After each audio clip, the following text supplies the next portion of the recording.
Marcia spent summers in Provincetown, Massachusetts from 1952 to 1978.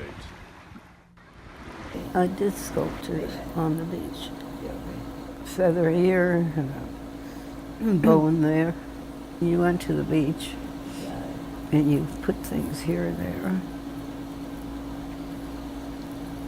And you went home and brushed the sand off your feet.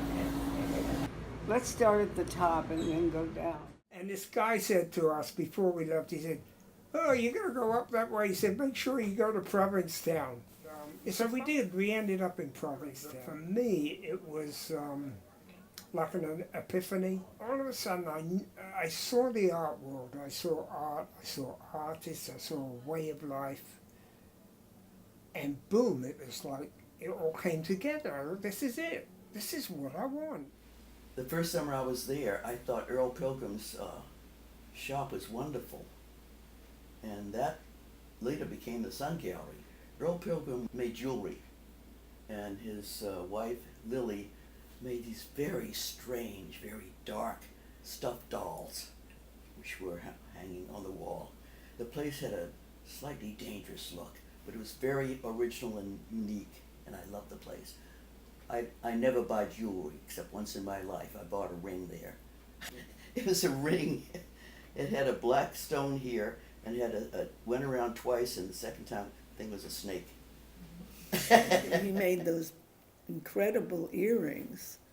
Yeah, they were really beautiful. But he was very strange. She was strange too, I'm afraid. A lot of us were strange. He studied at the Art Students League at Sotheby's. He studied with Art Kramer in New York. Yeah, he was great. He mocked all of the white painters. His whole life was a performance. He used to walk in the middle of the street in Provincetown, and he'd be wearing cowboy boots and a cowboy hat, bow and arrow. Because at that time, P-Town was like what was really happening in New York. You know, it was really the extension. Now it is no longer that, really. But then everybody who was like the whole Lower East Side just moved up to P-Town, you know, and we were all there, and then we'd come back. You know, it was like that. Everybody was living that way. One thing Earl Pilgrim did was occasionally he showed paintings. I remember seeing a bunch of things right outside on the sidewalk. Lester Johnson, Wolf Kahn, John Grillo, maybe Alan Capro, a few of those. When we drove into town that summer, and Val had decided we were going to have a gallery. We were driving along the street, we passed the former Earl Pilgrim Gallery, and no one was there. There was a sign on the door for rent. Val said, that's the place, we're going to take that place. We get in the gallery, we could sleep in the back. It was, you know, sort of dark. And it fitted him, it fitted Earl and Lily Pilgrim for what they were doing.